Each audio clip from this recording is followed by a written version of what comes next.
Bengals playoff dreams again die in Kansas City. Mike Petraglia inside Arrowhead Stadium following a New Year's Eve Bengals loss 25-17 to Kansas City. Of course, the Bengals reached the AFC title game in 2022, losing on this very field by a score of 23-20. This time, another close game, but this one officially eliminates the Bengals from even reaching the postseason as they fall 25-17, while the Steelers were beating the Seattle Seahawks in the Great Northwest. That officially eliminates the now 8-8 Cincinnati Bengals. They will finish up the season next weekend at Paycor Stadium against the Cleveland Browns, but the Bengals' playoff hopes officially ended here in Kansas City. Bengals could not muster a single point in the second half. The key play, really one of the summations of the season, symbols of the season, if you will, the inability to gain a yard on fourth down. The Bengals had 4th and 1 in the third quarter. They were driving to make it at least a 20-13 game, and maybe a touchdown would have made it 24-13 and continued the momentum from the first half. But the Chiefs really threw the pressure at them, a run blitz. They overwhelmed the A-gap, and the Bengals offensive line couldn't handle it. They stopped Joe Mixon for a 2-yard loss, and from that point on, it was all Kansas City. The Bengals could not protect Jake Browning. He was sacked 4 times on the last drive alone, as the Bengals still had a chance to score a touchdown and tie the game. But after the game, Zach Taylor, understanding the magnitude of the loss, the fact the Bengals were eliminated from the postseason, said, "I feel sick for my guys. They battled all year.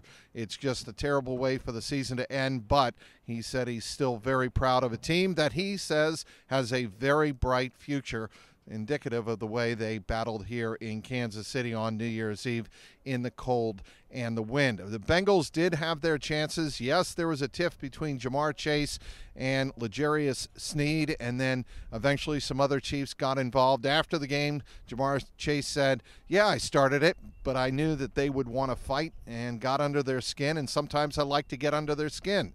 And that's what he did. And in the first half, it definitely worked. The Bengals were marching down the field. They took also advantage of a turnover. Trey Hendrickson getting his team-leading 17th sack of the season, a strip sack of Patrick Mahomes, and then a recovery by Sam Hubbard. Bengals were able to turn that into 7 points for the 17-7 lead, but the Bengals could not do anything else after that point. And on the defensive side of the ball, after a strong first half, they allowed explosive play after explosive play, including a 65-yard pass to rookie Rashee Rice from Patrick Mahomes. That set up the go-ahead field goal. Bengals did not allow a touchdown in the second half, but Harrison Butker kicked 6 field goals on the day. Ted Karras said, "We've got to pick up our defense when they allow the Chiefs 6 field goals and we can't score in the second half." Again, the Bengals, too many offensive explosive plays allowed on defense, and the inability for the offense to convert on a fourth down, really the two significant symbolic moments of this disappointing game. Travis Kelce with girlfriend Taylor Swift behind me, partying in the box with a lot of her friends and family watching. Travis Kelce and the Chiefs clinch their 8th consecutive AFC West Division title with a 25-17 win over the Cincinnati Bengals. Kelce, by the way, not a big factor in this game, as he only had 3 catches for 16 yards.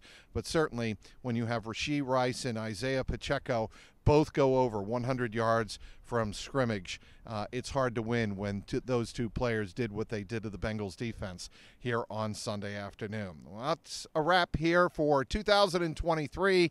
One more game in 2024 before the season is finally over for the Bengals, who have been through quite a bit, and that was another theme post-game. This team has been through a lot of injuries, a lot of ups and downs, a lot of transitions, and now they stand on the outside looking in officially for the 2023 NFL postseason following a 25-17 loss to the Chiefs. Follow all my post-game reaction and locker room interviews on YouTube, youtube.com/@JungleRoarPod. Of course, follow clnscincy.com. And as always, on X, @Trags, TRAGS.